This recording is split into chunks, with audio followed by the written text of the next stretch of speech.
Hello, everyone, and welcome to this special edition of Chamber Chatter. Actually, every edition episode I've seen is so many. They're incredible. Really, they're really just good. conversations with our neighbors and our so community. educational, right? And really inspiring. Well, thank you for that feedback. We're delighted to have Dr. Nyla with us today. Wonderful. I'm not saying her last name. She's going to say it for you because I will butcher it. Everybody has learned that I'm not really good with enunciation. My name is Dr. Nyla Hazratjee. I go by Nyla. Nyla. Even with my patients, I'm like Dr. Nyla. And that works perfect because I can say Nyla. Yep.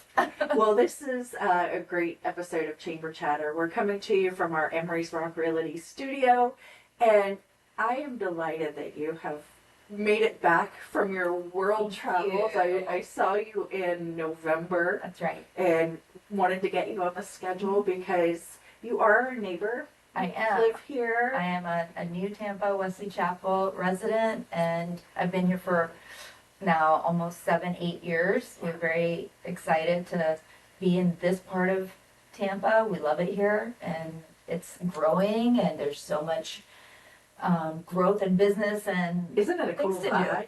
I love it. And so you came to my office, and I'm actually not even remembering how we got connected via email from somebody. Remind me. Rich Matt. Yeah. Yes. Yep. My favorite friend Yes. from the medical community. Orlando. Orlando. Yes. Thank you, Rich Matt, for Thank you. for connecting us. He goes, "You're gonna love her." And he was And he right. was- Yeah, we've got a good chemistry. Yeah. And, Rich is just wonderful. He is a one of those connectors in the community. Yes. And you meet some of those people sometimes, and they're like, "Oh, I know, and that's a wonderful thing to add to the business community of New Tampa as well. We need that. And having those people that make these connections, because I would have never known Yep. how cool you are. And the amazing things that you do. You're not only a physician, This is right. gastroenterologist. That's right. Yep, that's what I do. Butts and guts. That butts and guts. I love that. Yep. That's It's the like first time people I've are heard like, that. well, what do you do? And it's like, there's so many different types of medicine. It's important to remember that not everybody is a physician. You know what I mean? And we need to keep it simple so people understand. So yeah, Word. butts and guts. That's what I Butts do. and guts. That is so cute. I think I'm gonna have to use that. Oh my God, butts and guts.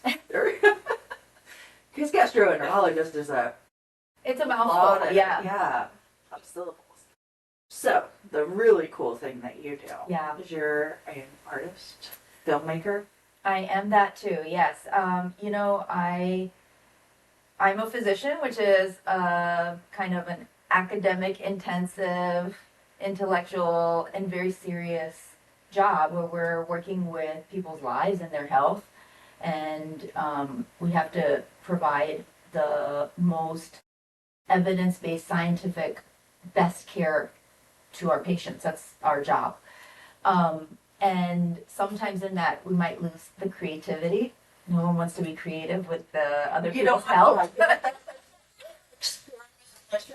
That's right. So my creative side is expressed through a company called New York LA Production. It's a female-centric film production company which focuses on Muslim and Middle East North African female voices and stories. It's a niche market, but it's needed, and it allows us to be creative and also inclusive in inviting other people who may not feel that they have access to a creative forum like that to find a place for themselves and make space. So, do you make documentaries, movies, shorts? Yeah, so we dabble in a little bit of everything, but so far in our sort of repertoire, we have a couple of feature films on which I'm an executive producer or producer on. One of those is called The Persian Version. Won Sundance in 2023, and then it was bought by Sony and Stage 6 for theatrical release internationally and domestically. Was available on Netflix for a couple of years and is now available on demand and in some airplanes. Airplane. Yeah. So, and then we have another film with another New Tampa filmmaker, a director named Todd Wiseman. He created a story called The School Duel, which is a dystopian future tackling some very hard issues like school shootings, which was recently acquired for distribution in some theaters near you in the spring. I feel like I saw something about that. You may have. You may have. It was featured in almost all of the large Florida film festivals last year at the circuit, and we won Sunscreen as well, so that's kind of cool. And yeah, it's a really interesting film. A large portion of it was shot here in New Tampa, some in St. Pete, some in downtown Tampa. And then we have a couple of other short film projects. One is called Six Stars, which is now available on YouTube Shorts. It premiered at Holly Shorts, which is a pretty big shorts festival in LA last year. And we just finished another short film called American Fabric, which is about the two sides of feminism through a female lens. So it's a all-female Florida female cast with a all-female head of department, which is really hard to do actually in film. But it's a bunch of different types of women of different ages and backgrounds who are bringing their point of view to the story as well, where we are looking at my body, my choice, and how everybody has ownership over a woman's agency and what that looks like and how it kind of all looks the same. I think we've all experienced something like that sometime in our life.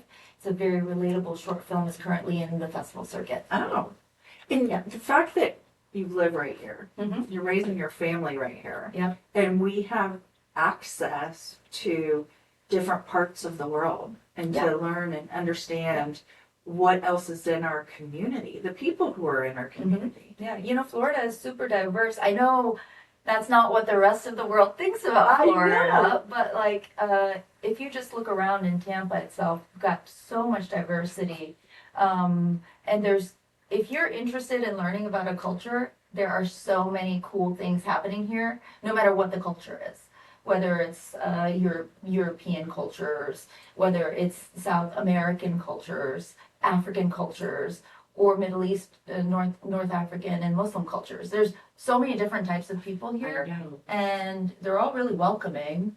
Everybody And it's is. really cool to see that. I call this area the United Nations I love that. because Yeah. I feel like we have every piece of the continent represented here, and everybody loves to celebrate everybody else's traditions. And Yeah. you're in Ramadan Yep. right Yeah, now. And yeah. when does that end? Because I know Just a that couple of days actually. okay. Friday, Thursday or Friday.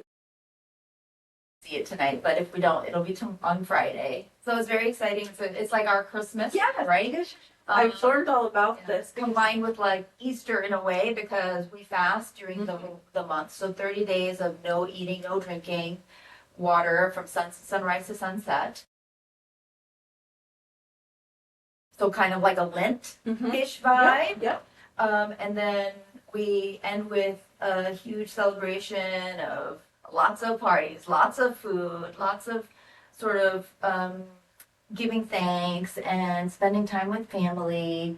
And it goes on for 3 days. So Friday, Saturday, Sunday is party. So this weekend. Mhm. Yeah. Oh, that's exciting. Yeah, we all dress up, it's very colorful clothing and all that kind of stuff. So it's really fun. It's a fun time. We have several Muslim members here at the chamber, and I have loved watching this through their eyes. Yeah.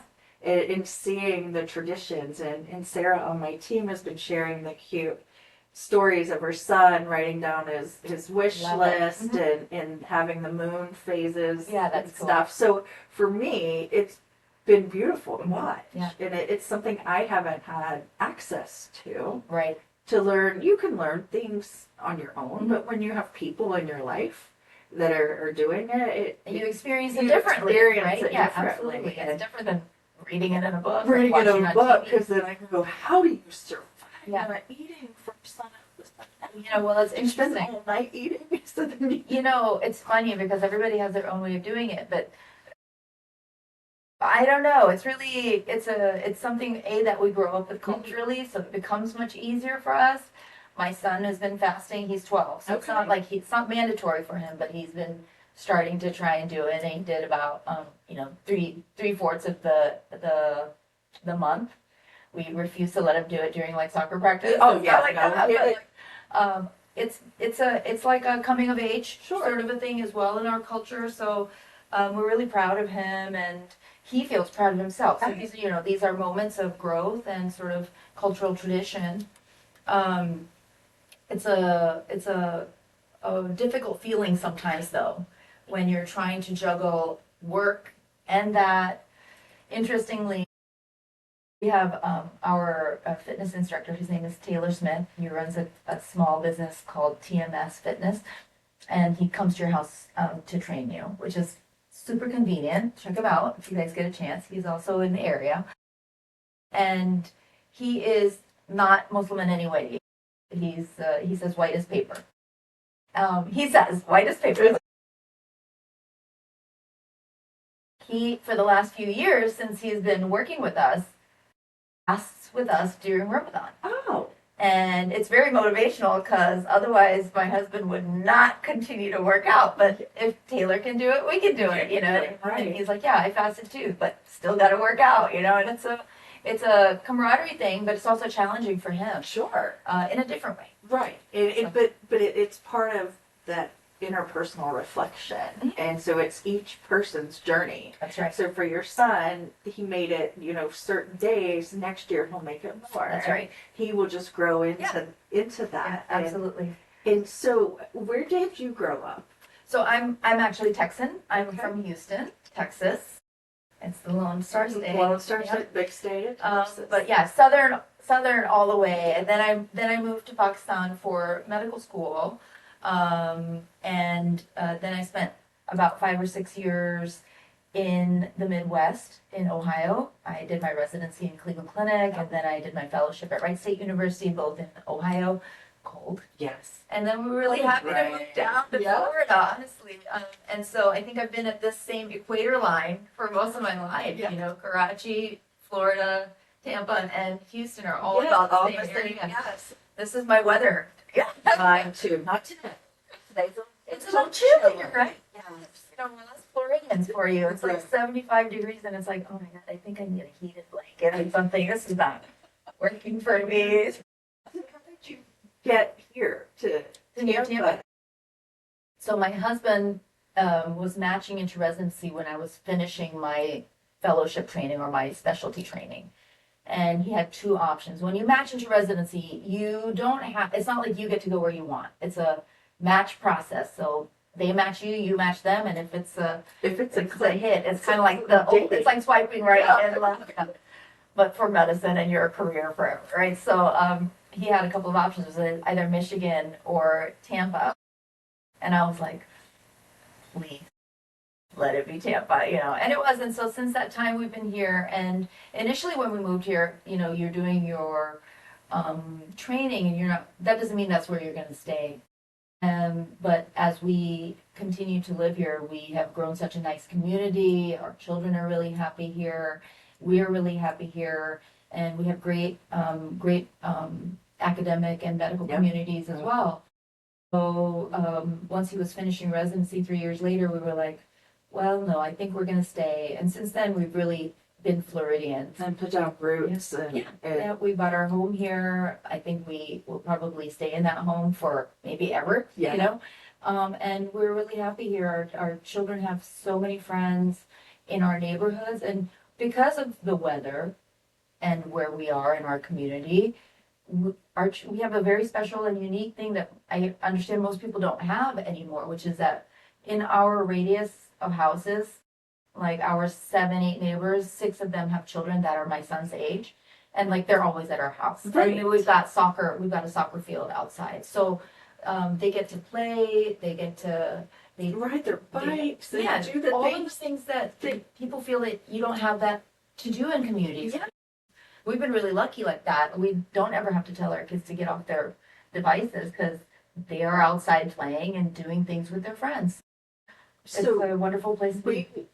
I was just interviewed last week by the Daily Mail. Okay, cool. And when they emailed, I was like, "Are you serious?" Like the Daily Super Mail, cool. It was super Yeah. cool. And they were, But you deserve that, by the way. Well, thank you. You're doing. I want to just take a moment. I know I'm interrupting, but you are doing some really wonderful, game-changing things here for the New Tampa Wesley Chapel area, and it's like you have to understand that, and you also have to accept that. I know with women we forget to do that sometimes. It is hard to accept Yeah. because after this article ran, Yeah. so they interviewed me last Wednesday. Amazing. It got picked up by Newswire Sunday, Awesome. and I got sent a link from the UK Wow. all about this community and this I love area that. and why it's being so what makes it so popular. And my messaging in the article was quality of life, Yeah. and it's for young families to be able to have exactly what you just mentioned and still be a part of a growing community. Quality healthcare, all of the things that you mentioned just reaffirmed all the words that came out of my mouth in that article. It's the truth. That's why we love it here. And, you know, we are part of a smaller minority group here. However, we have so much diversity and just in general good people. We, for example, many physicians in their case, we don't do that. I'm a public school kid. Yeah. I believe in public school, and we are surrounded by excellent public schools. My children go to 5A schools down the street from my house, and we are super, super comfortable with where they're going with their studies and things like that. So it's really important for people with young children. I mean, whenever you're moving and you've got young kids, you look at the school.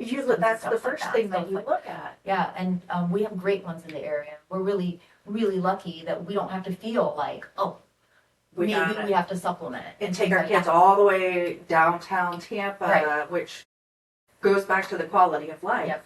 The fact that your kids go to a neighborhood school Yep. with the kids they play with, and that builds that community. Absolutely, it does. We got play dates, we've got aftercare, and all of the things that we need to have a successful home with two very busy parents, and yet not have latchkey kids. Right. You know, have children who feel that their parents are there with them and get to spend time with them. We have excellent, like, extracurriculars in our area. You know, soccer. My kids are both soccer players, and they have a bunch of different options for great soccer clubs, which is not that common in a lot of places. No, So I know my niece plays on a volleyball, and she goes, "Our team sucks. We don't have a good team." It's because where they're at, geographically, they are in the woods, they're in the sticks, and they don't have the access. And so, again, it goes back to that quality of life. And you talk about our community, and I call it the United Nations. No one's from here. This is one of the special things about this area. And it's a melting pot. Like, we are the suburban melting pot of ethnicity and culture, and everyone. And I share this almost in every conversation that I have. Everyone's so welcoming. Yeah, no, and it's really true. It sounds like we're doing a commercial, but all of it. I know we are. But it's one of the things that also helped us make that decision when we were deciding now, 10 years ago, where we're going to live and reside and make a permanent home, is that there are a lot of places where minority cultures are super cliquey. Right? It's very hard for you to make an inroad and things like that. But I never felt like that at all in this area. And one of the things with our community too is that most of them are either people who are explanted or implanted back in, left and came back. And so they have always been so welcoming to newcomers in our community. Whether it's me or then I bring somebody else. And there's a large enough community where you can find people you like, right? And then there's a greater portion of the community where you like everybody, and there, you know, so there's so much like friends and family and socializing, and that's really important also for your children and things like that for the future. So there's a great welcoming environment, which is very different actually than many other places in the country. Yeah. And for your film industry, Tampa has a great film commission, and you hosted a really cool event back in November. Are you going to do that annually? I think so. Yeah, Okay. we weren't sure about it at that time, but once we did it, and the response that we received and how well it was received, I think we will try and make that an annual event. So I'm excited. You were at about the Tampa Theater, right? It was called Celebrating Muslim Women, a night of movies, music, and monologues. At the Tampa Theater, which is a beautiful historic building. It was just gorgeous. And we had a lot of community members who were partnering with us and helping us. Us 3 different dance groups showing different cultural dances. We had a spoken word artist who's pretty famous in our Tampa area, as well as 3 different short films, an animated short film and 2 other short films by different Muslim groups.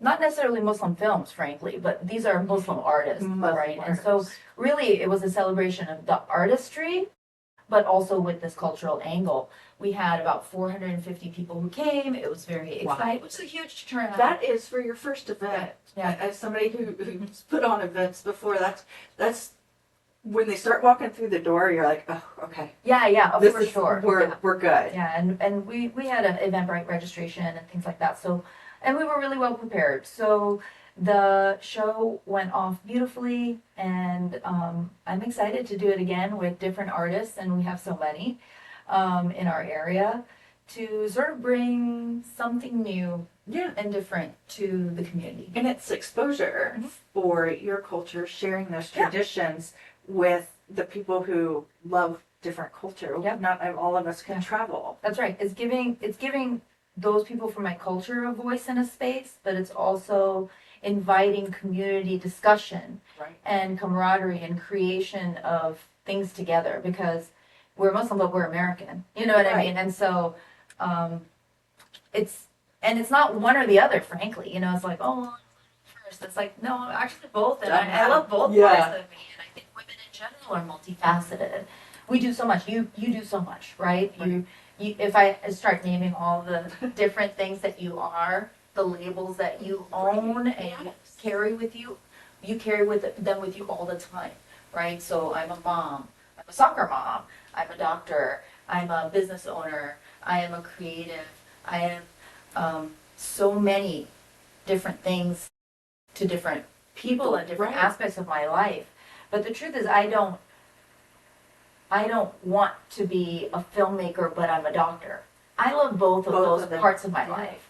And I think that once you sort of accept and embrace the whole of you, you can actually tell a better story. And do that. What did you dig deep in you to get okay with that? Because they're 2 very different worlds. They are. And I think initially I was trying to have one foot in each boat, you know, until I started moving forward in both of these things. Creativity was probably more like a hobby, you know. You say, okay, I'm 90% that, I'm only 10% this, you know, and then as you are growing as a person, you go, actually, in order for me, I think it was becoming difficult. I was having to make a choice about which one of these things I needed to do. And I really sat with myself for a while. And I think it's important, by the way, for people who are listening to have those moments with yourself, to take 10 minutes and just discuss a topic with you and where you truly stand about that thing. And I came to the conclusion that the only way to move forward was for me to say, this is not a different part of me. These things must work together, as opposed to like being like, oh, okay, well, I can do this film, but only if I'm not affecting, you know, things like. And we try to do that because we're women and we want to accommodate everybody. Yeah, you know, it's part of whatever the nature is, or whatever we've been generationally grown to be. You know, I think it's our superpower. I agree with you, and I think that.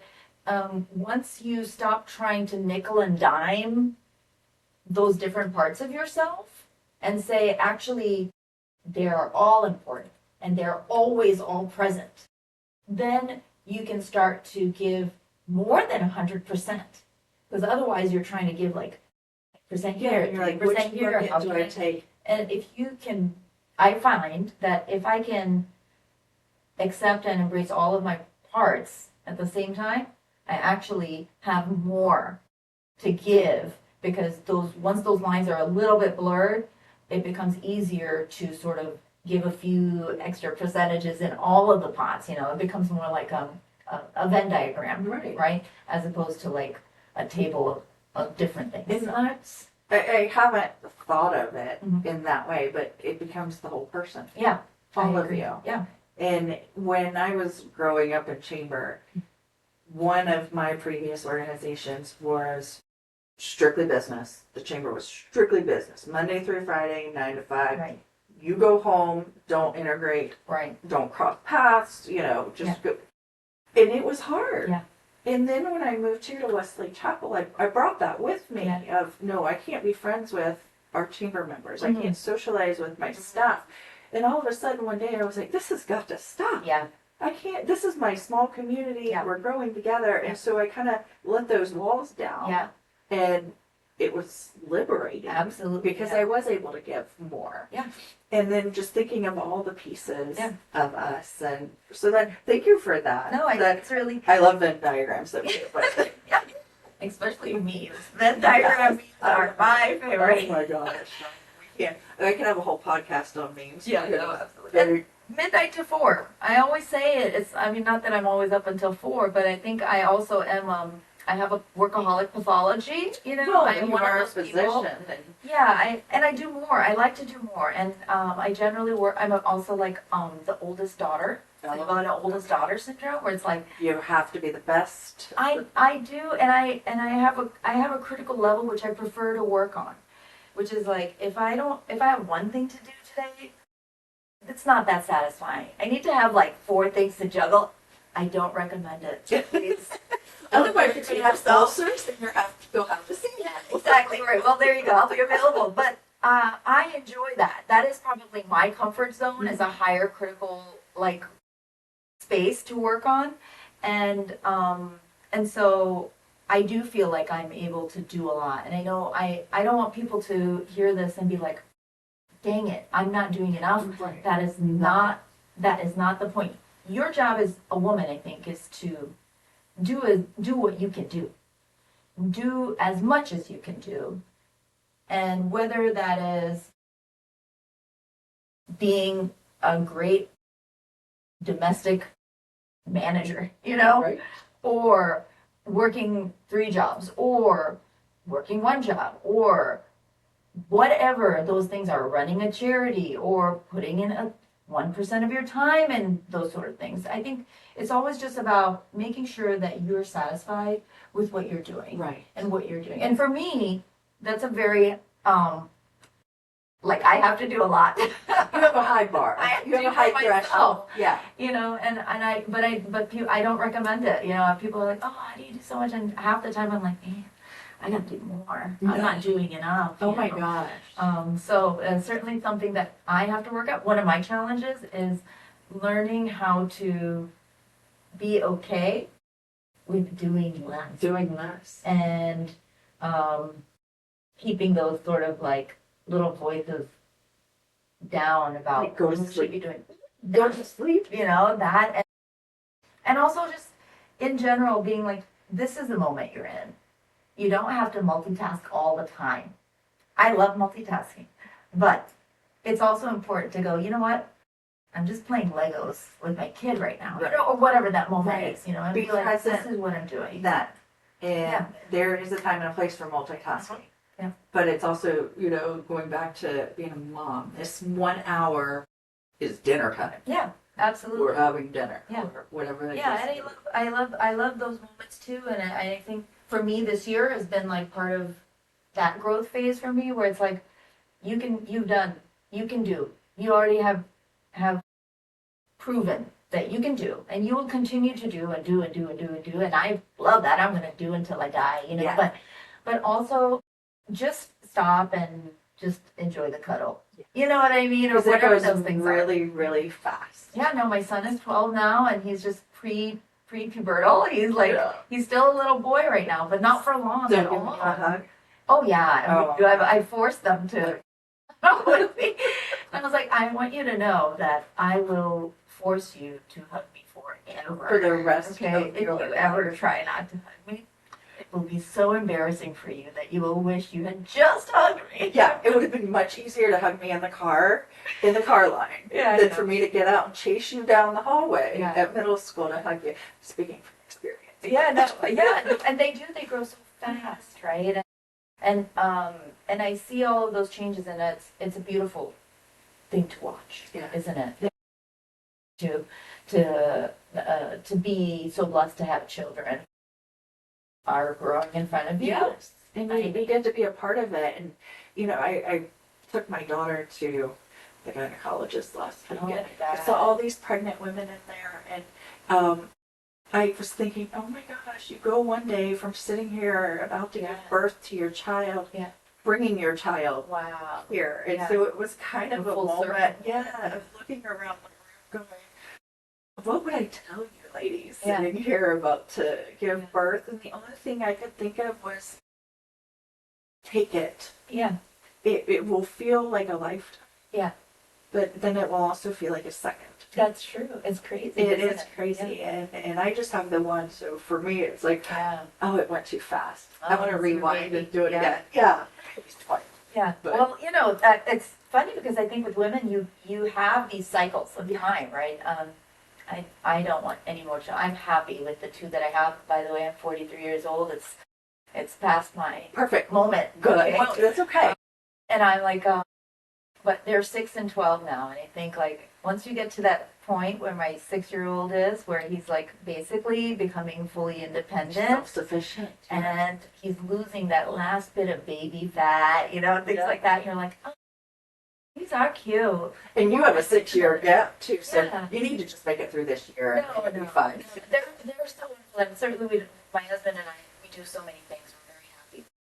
We have happy, healthy children. We don't want Beautiful. rock the boat. Okay, Yeah. but at the same time, I think there is a sense of loss when that sort of childishness leaves your home. Yeah. And I'm curious to see how that will affect us and where we go with that next step in life.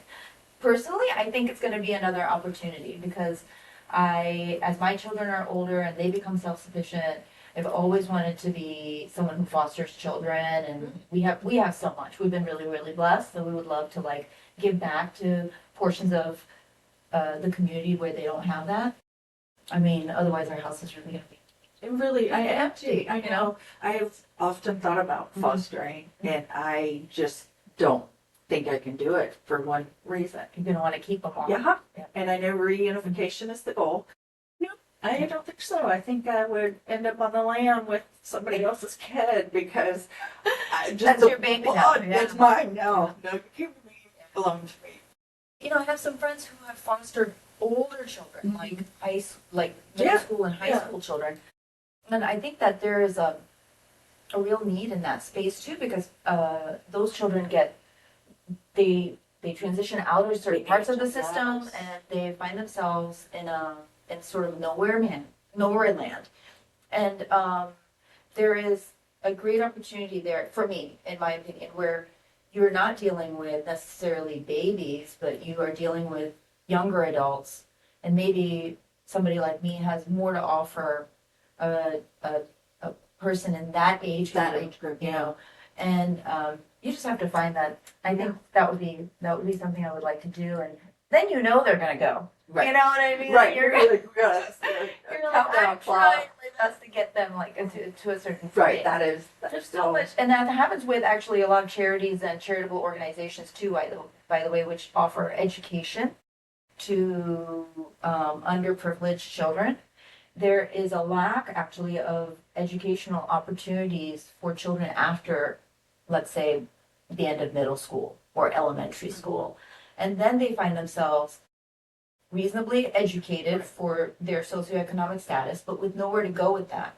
And we work with some charity organizations that actually work with those children who are finishing high school or finishing those secondary schools to help put them into vocational school as well.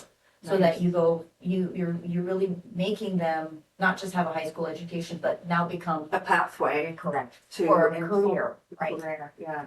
Well, we have been all over the place Yeah. in this conversation. It has been great, but I cannot let you go until I say, where do you shop? Oh, I everywhere. Everywhere. Honestly.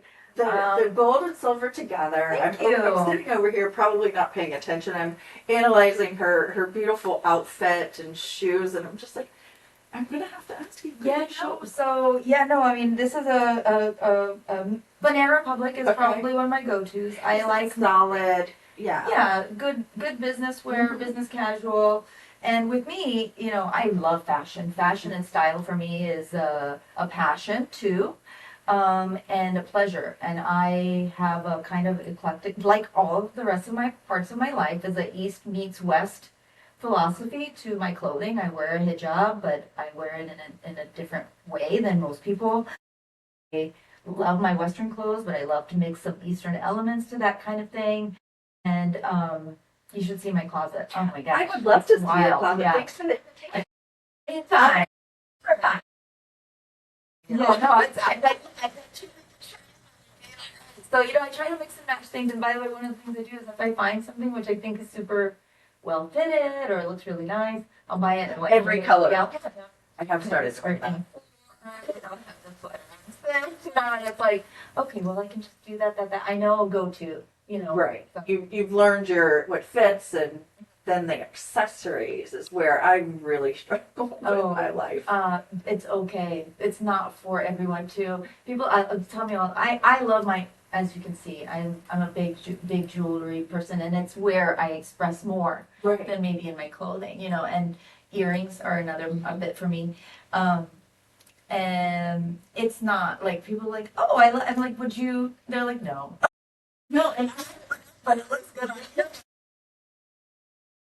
you. Something I would sell. Right. That's a whole nother Yeah. conversation, but I just had to just No, I try, and I think that it's important too.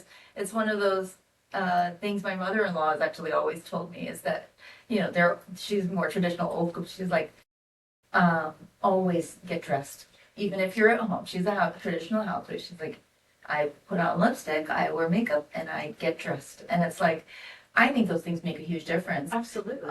It's not something that our new generations really maybe agree with.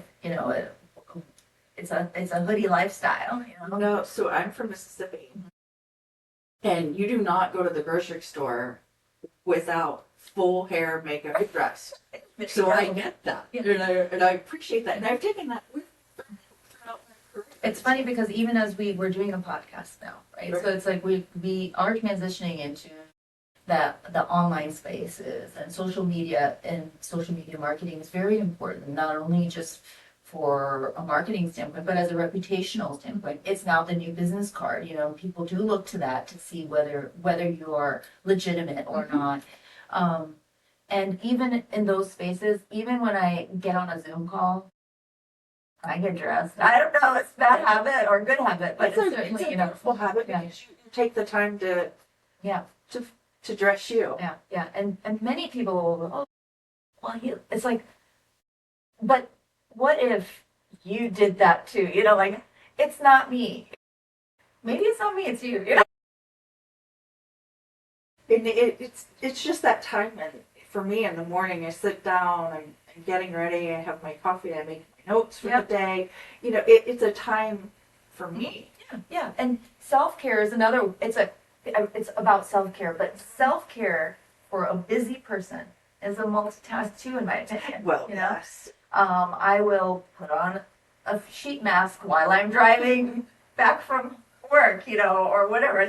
There are many ways to manage finding a little bit special. On the highway. Oh no, it's very scary.